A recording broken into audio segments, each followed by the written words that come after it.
Good day everyone, good day ma'am. This is my report about training and development. I'm Mauludin Usman from BSBA 3D. My topic is behavioral methods. Behavioral methods. These methods provide practical training for participants and are used to develop their skills. Ang behavioral methods ay ginagamit para mabigyan ng practical na pagsasanay sa mga participants at tulungan silang ma-develop ang kanilang mga kakayahan. Mapunta naman tayo sa number 1, games and simulations. These are commonly used to simulate events or process that take place on the job. Games refer to training exercise where participants compete with one another according to some clearly defined set of rules. Simulations refers to computer games that imitate how a particular event might happen in a real situation. Sa games at simulation naman, kung saan ginagaya ang mga sitwasyon na nangyayari sa trabaho.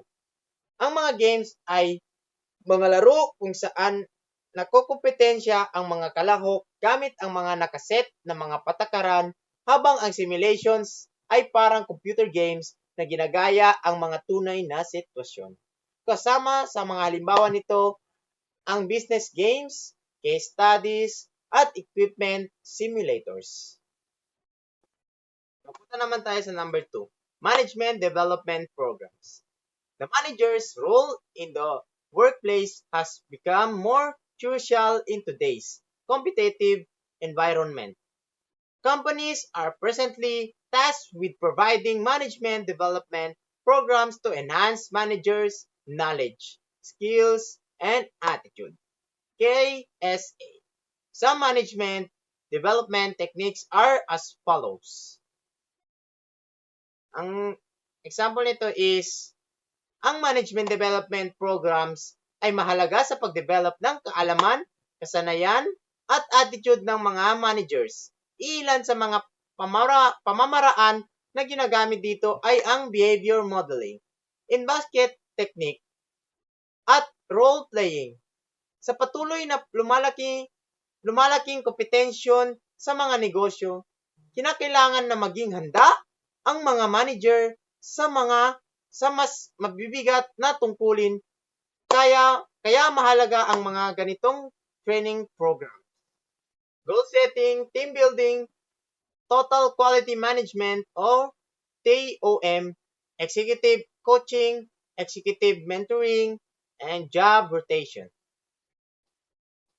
Ang mga pamamaraan tulad ng goal setting, team building, total quality management or TQM, executive coaching, executive monitoring, at job rotation ay madalas gamitin para matulungan ang mga empleyado at leaders na mag-improve.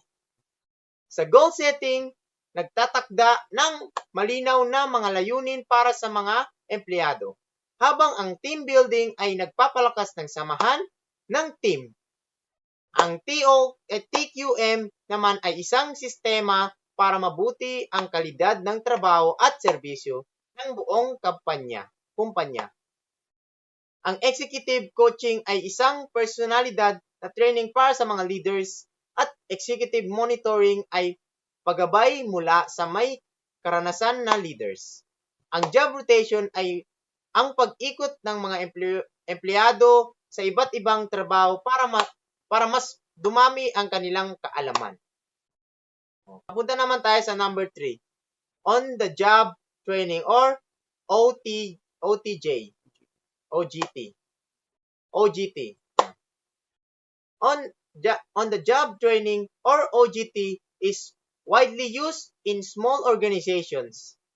The task of training employees are given to managers or supervisors.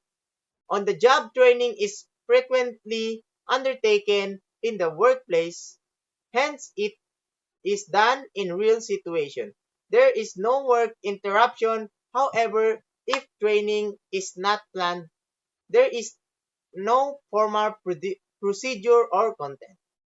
Ang on-job training or OJT naman ay karaniwang ginagamit sa mga maliliit na kampanya kung saan pagsasanay ay ginagawa mismo sa lugar ng trabaho nang walang abala. Sa OJT, mga manager o supervisor ang nagtuturo gamit ang coaching, monitoring, at job rotation para magabayan ang mga empleyado sa kanilang kumpanya. Number 4 naman tayo. Validation of training program. A training program should be validated before its actual implementation. It is tested using employees who will not be the probable participants of training program. This usually a pilot run or a pilot test. Revisions, if any are required, are done after the implementation of the program. Bago ipatupad ang isang training program, kailangan muna natin subukan o i-validate. Ginagawa ito sa pamamagitan ng pilot test gamit ang mga empleyado na hindi magiging kalahok sa mismong training. Kung may kailangan baguhin, ginagawa ito pagkatapos ng test. Papunta naman tayo sa number 5, implementation of the training program. If the program is workable, the training program is scheduled for actual implementation. Some companies have felt the need to provide the best possible training programs and have built their own training academy or training center to support the learning, development, and growth of their employees. Example naman nito is kapag nakita na ang program ay epektibo, isinasagawa ang implementation kung saan ang program ay ipinapatupad sa actual na mga participants or actual na gawa. For example nito is may mga kumpanya na gumagawa ng kanilang sariling training center para suportahan ang pag-aaral at pag-unlad ng kanilang mga empleyado. Ang isang mahusay na trainer ay dapat maging ehemplo, may integridad, kilala ang mga participants at marunong gumamit ng humor ng tama. Dapat din silang magpakita ng sigla at magkaroon ng suporta mula sa top management. Mapunta naman tayo sa number 6, feedback. After the training, the program is evaluated in 2 ways. First, the participants of the training evaluate the program itself based on all its aspects such as venue, food, speakers, and or trainers, and audiovisual aids. The most important feedback comes from the immediate superiors of the participants after the latter go back to their respective work areas. These supervisors monitoring any change or improvement in work performance of the who participated in the program. Example ng feedback. Matapos ang training, nagbibigay ng feedback ang mga participants tungkol sa program. Mula sa venue, pagkain, speakers, at iba pa. Pero ang pinakamahalagang feedback ay nanggagaling sa mga supervisor ng participants dahil sila ang nag-monitor sa pagbabago o pagbuti sa trabaho ng mga ilalim sa training. Yun lang po at maraming salamat po sa pakikinig.